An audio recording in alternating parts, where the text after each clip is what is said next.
Have you ever helped someone and felt completely drained afterward? Like your kindness was actually making things worse? Today, we're diving into something controversial but crucial: the 8 types of people we should think twice about helping. What I discovered while researching this topic changed my entire perspective on relationships and helping others, especially number 6. It explains why so many of us keep getting stuck in toxic situations. Before we get started, remember, this isn't about becoming cold or selfish. It's about being wise with your kindness, because sometimes what looks like help actually enables destructive patterns. Let's dive deep into this. 1. The professional victims. First up, we have the professional victims, masters of the crisis narrative. Let me share a personal story that opened my eyes to this. Last year, my friend Sarah constantly found herself in emergency situations: lost jobs, relationship drama, financial crises, you name it. But here's the fascinating pattern I noticed: key behavioral patterns. They create elaborate stories explaining why nothing is their fault. They have a rotating cast of villains in their life. They reject practical solutions in favor of temporary fixes. They use past traumas to justify current behavior. They master the art of crisis hopping. Here is the psychology behind it. One learned helplessness becomes their comfort zone. Negative 2. Secondary gains from sympathy and attention. Negative 3. Fear of responsibility masquerading as incapability. Negative 4. Development of victim mentality as a survival strategy. Here's what actually happens when you help professional victims. They experience what psychologists call secondary gain. Their problems actually provide benefits like attention and support, making them unconsciously resistant to real solutions. Here is your protection strategy. Instead of offering direct help, try these approaches. 1. Acknowledge their feelings without solving their problems. 2. Ask them what they think they should do. 3. Point them toward professional help. 4. Set clear boundaries about your involvement. Reducer 2. The emotional vampires. Now, let's talk about emotional vampires. These aren't your typical energy drainers. They're masters of emotional manipulation who've turned neediness into an art form. They're advanced warning signs. 1. Excessive oversharing in early interactions. Negative 2. Creating artificial intimacy through trauma, bonding. Negative 3. Using emotional blackmail. If you really cared. Fold 4. Monopolizing conversations with their problems. 5. Making you feel guilty for having boundaries. The scientific perspective. Research in psychological boundaries shows that people who constantly drain others often suffer from: 1. Attachment disorders. 2. Unresolved trauma. 3. Personality disorders requiring professional help. Negative 4. Inability to self-regulate emotions. Hidden dangers. The real danger isn't just feeling tired. Studies show prolonged exposure to emotional vampires can lead to: 1. Compassion fatigue syndrome. 2.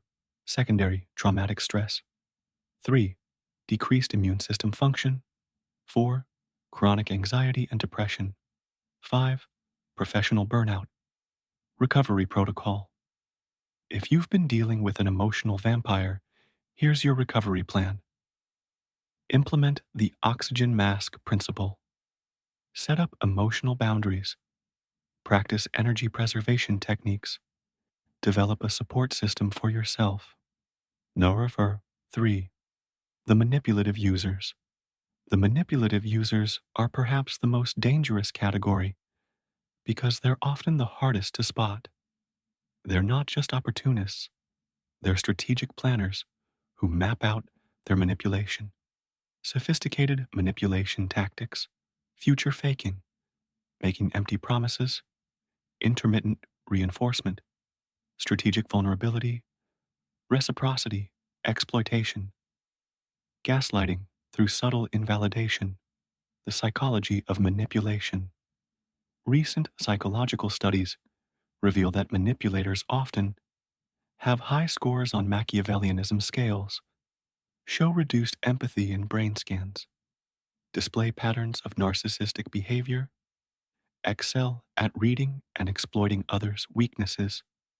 The hidden cost: when you help a manipulator, you're not just losing resources, you're training them that manipulation works, damaging your own ability to trust, creating a template for future victims, enabling potentially dangerous behavior patterns.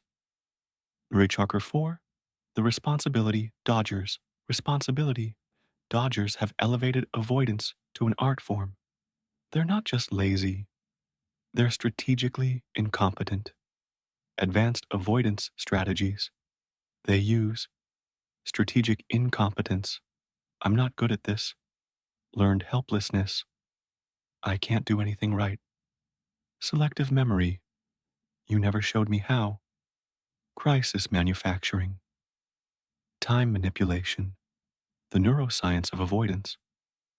Research shows that avoiding responsibility actually changes brain patterns, weakens decision making neural pathways, reduces gray matter in responsibility centers, strengthens avoidance behavior circuits, creates addiction like patterns to dependency. Long term consequences. The impact goes far beyond the immediate situation. Arrested development in key life skills, chronic underachievement, relationship pattern destruction, professional reputation damage, perpetual financial instability. Lafreseur 5. The entitled demanders. Entitled demanders aren't just asking for help, they're expecting servitude. Let me share something shocking about entitlement psychology. Entitlement, indicators, expectation of special treatment, inability to handle criticism, constant comparison making, time devaluation of others, boundary blindness, the entitlement cycle. Research shows entitled behavior creates a destructive cycle. Demand, receive, escalate, repeat. Each successful demand increases future expectations. Others' boundaries become seen as personal attacks. Gratitude diminishes with each interaction. Social impact. The ripple effects of enabling entitled behavior, workplace toxicity, family dynamic destruction, community resource drainage, relationship deterioration, social support network fatigue. 6. The chronic boundary pushers. Boundary pushers are masters of the slow erosion technique. They don't break down your walls, they dissolve them gradually. The boundary erosion process. Start with small, reasonable requests. Use emotional investment as leverage. Create artificial emergencies. Employ guilt as a weapon. Normalize boundary violations. Psychological warfare tactics. They employ sophisticated psychological techniques, incremental escalation, normalization of violation, emotional blackmail, selective reinforcement, social pressure manipulation. The protection protocol. Here's a comprehensive boundary protection system. Identify your non negotiables. Create buffer zones. Implement consequence systems. Maintain consistency. Build support networks. L'Auxerre 7. The progress saboteurs. Progress saboteurs are fascinating from a psychological perspective. They actively work against their own success, and yours, if you try to help. Self sabotage. Patterns. Create preemptive failures. Maintain comfortable dysfunction. Seek validation over progress. Resort to self fulfilling prophecies.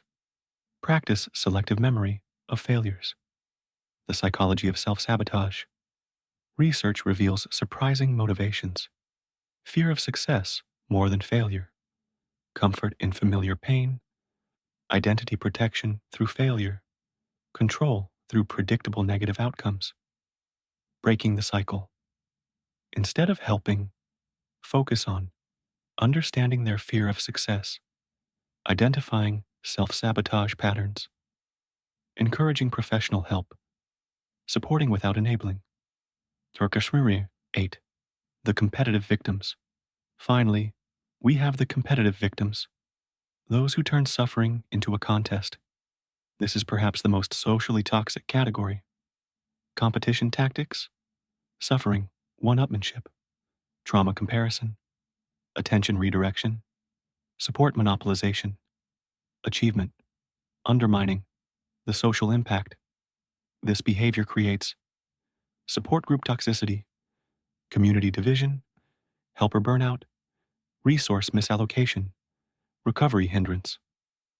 Remember, choosing not to help isn't about being unkind. It's about being wise.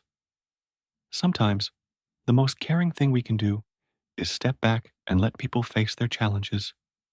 This builds resilience, promotes growth, and creates healthier relationships. The key is learning to distinguish between those who need help and those who use help as a tool for manipulation or avoidance. By being more discerning with our help, we actually become more effective in supporting those who genuinely need and will benefit from our assistance. Share your experiences in the comments below.